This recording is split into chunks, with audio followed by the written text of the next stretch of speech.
কিন্তু অনেক বড় সমস্যা হতে পারে। আর যদি হালকা ফুলকা ব্যথা হয় তাহলে কিন্তু কোনো অসুবিধা হবে না। তো আজকের এই ভিডিওতে আমরা বিস্তারিত আলোচনা করব যে পিরিয়ড হলে কীরকম ব্যথা হয় বা কীরকম তুমি ফিল করতে পারবে, বা প্রেগনেন্সি কনসিভ হলে কী ধরনের ব্যথা হয়ে থাকে। তো চলো আজকের এই ভিডিওতে এই বিষয়টা নিয়ে আলোচনা করব।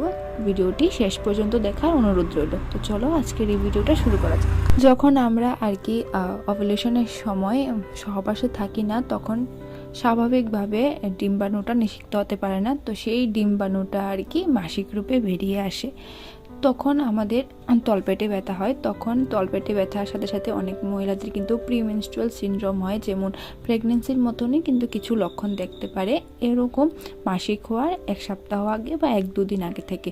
যেমন তলপেটে ব্যথা হওয়া, কোমরে ব্যথা হওয়া, তারপর বারবার জল খাওয়ার মতো একটা প্রবণতা হতে পারে। এগুলো প্রিমেনস্ট্রুয়াল সিনড্রোম, এগুলো কিন্তু অনেক মহিলাদের ক্ষেত্রে হয়।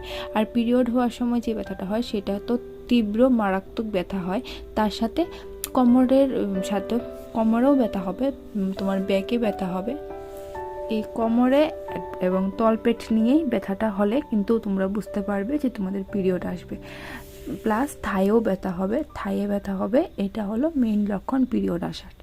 প্রেগনেন্সি কনসিভ হলে সেরকম ব্যথা হবে না যখন ইমপ্লান্টেশন হয় আর কি।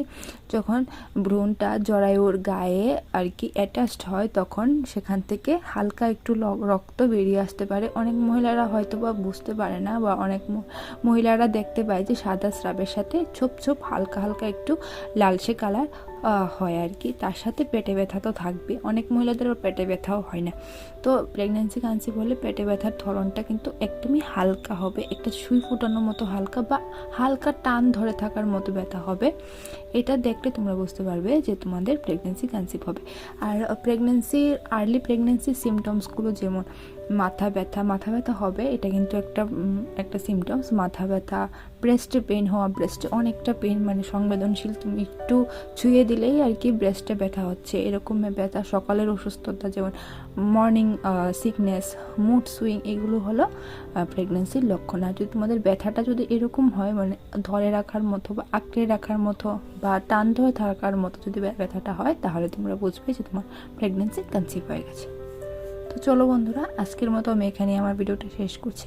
কেমন লাগলো অবশ্যই ভিডিওটাকে একটা লাইক দিয়ে বুঝিয়ে দিও, আর ভিডিওতে কমেন্ট করে দিও। তো চলো আজকের মতো এখানেই বিদায় নিচ্ছি। দেখা হচ্ছে নেক্সট কোনো ব্লগে। Bye bye.